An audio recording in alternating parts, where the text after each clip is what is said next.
దేవుని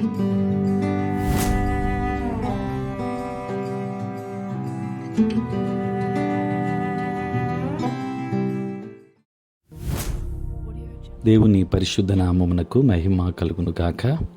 క్రీస్తునందు ప్రియ దేవుని బిడ్డలారా, ప్రభువైన యేసు క్రీస్తు పరిశుద్ధ నామంలో మీ అందరికీ ఈ ఉదయకాల శుభములు తెలియచేయచ్చు ఉన్నాను.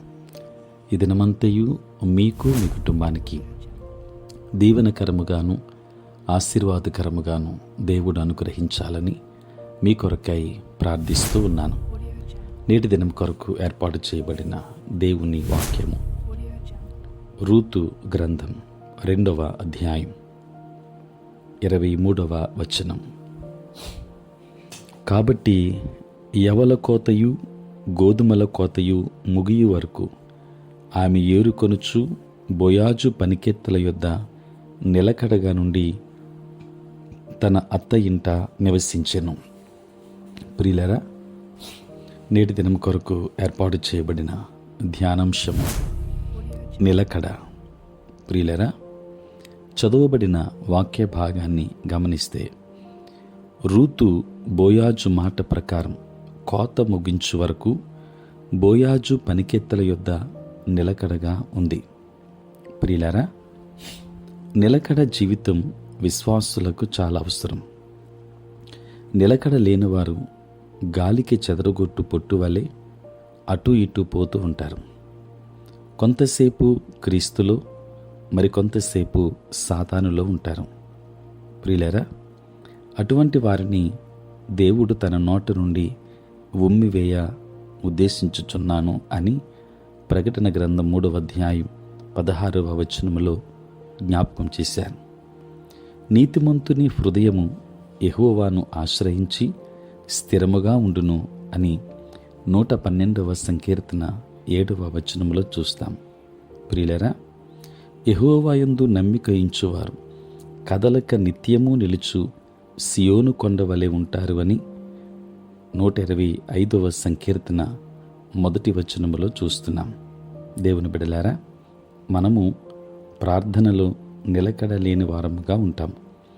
కొన్ని సమయాల్లో దేవునికి అతి సమీపముగా ఉంటాం. అనుదినము దేవుని వాక్యాన్ని ధ్యానిస్తూ మరువక ప్రార్థిస్తూ ఎంతో సంతోషం కలిగి ఉంటాం. మరికొన్ని సమయాల్లో ప్రార్థనలు లేకుండా దినాలు గడిపేస్తూ ఉంటాం. లేక అలవాటు ప్రార్థనలు చేస్తూ దేవుని శక్తి కోల్పోయి నెమ్మది లేక దుఃఖకరమైన జీవితం కలిగి ఉంటాం.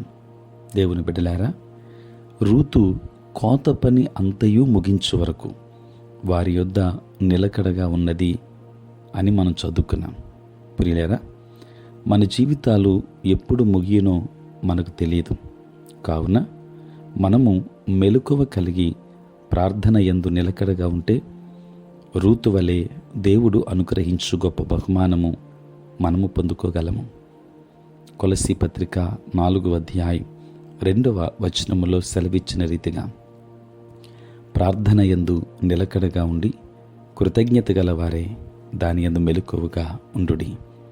కనుక నిలకడ కలిగిన జీవితాన్ని, ప్రార్థనలో, విశ్వాసంలో, దేవునిలో నిలకడ కలిగిన జీవితాన్ని కలిగి ఉందాం.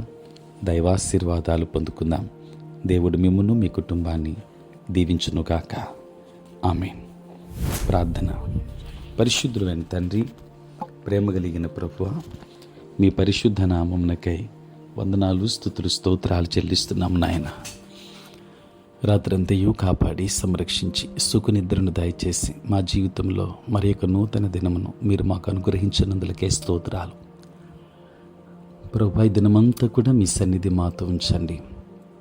మీ ప్రసన్నత మాకు అనుగ్రహించండి. మా ప్రతి బలహీనత నుండి విడుదలనివ్వండి. పనులలో నాయన, ప్రయాణములో, పరిచర్య అంతటిలో తోడుగా ఉండండి నాయన. నీ పరిచర్య చేయించిన ప్రతి సేవకుని మీరు దీవించమని ప్రార్థిస్తున్నాను. బలహీనులైన బిడ్డలను బలపరచండి. అనారోగ్యంతో ఉన్న వారికి ఆరోగ్యమునివ్వండి. సమస్యలతో ఉన్న వారికి సమాధానమునివ్వండి. తండ్రి, ఉద్యోగస్తులు, వ్యాపారస్తులు, కష్టపడి పని చేసుకుంటున్న బిడ్డలందరినీ దీవించండి నాయన. మీరే తోడై ఉండండి. పుట్టినరోజు, పెళ్లి రోజు జరుపుకొనిచ్చిన బిడ్డలని దీవించి నూతన ఆశీర్వాదములు మెండుగా వారికి అనుగ్రహించుమని నీ సన్నిధానములో ప్రార్థన చేస్తూ ఉన్నాము. తండ్రి, నీ స్తోత్రాలు. ఏదైనా దీవెనల చేత మమ్మల్ని అందరినీ కూడా నింపండి. మీ పరలోకపు ఆశీర్వాదాలు మెండుగా ప్రతి ఒక్కరికి అనుగ్రహించమని ప్రార్థన చేస్తూ, తండ్రి మీరే తోడుగా నడిపించండి, సహాయం చేయండి. తండ్రి, మేము ప్రార్థనలోను విశ్వాసంలోను నీ యందు భయభక్తులు కలిగిన జీవితంలో నిలకడ కలిగి ఉండడానికి సహాయం చేయమని, తద్వారా వచ్చే ఆశీర్వాదములు ప్రభువా మేమందరము తండ్రి పొందుకోవడానికి కృప చూపించమని యేసయ్య నామములో ప్రార్థించి వేడుకొనుచున్నాము తండ్రి. ఆమేన్. తండ్రి, కుమార, పరిశుద్ధాత్మ త్రియేక దేవుని దీవెన సదా మీకును మీ కుటుంబమునకును తోడై ఉండును గాక.